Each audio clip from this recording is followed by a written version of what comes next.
है राउरकेला इस्पात सहर में अपराधिक गतिविधि वृद्धि पाई पुलिस एवं साधारण लोकों चिंतार विषय होइछि।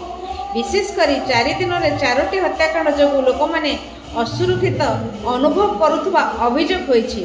अवश्य समस्त हत्या मामला रे पुलिस खूब कम समय अभियुक्त मानक गिरफ करिबारे सफल होइछि। 4टी जाक हत्याकांड सर्वसाधारण स्थान में होइथिबारु एबे पुलिस पक्षरु पेट्रोलिंग को कड़ाकड़ी करा जायछि।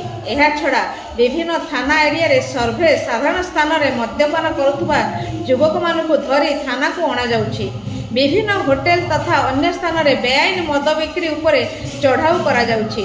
मोट उपरे सर्वसाधारण स्थान में मद्यपान एवं युवक मानक आड़ाबाजी उपरे पुलिस अंकुश लगाइबाकू उद्यम जारी रखिछि।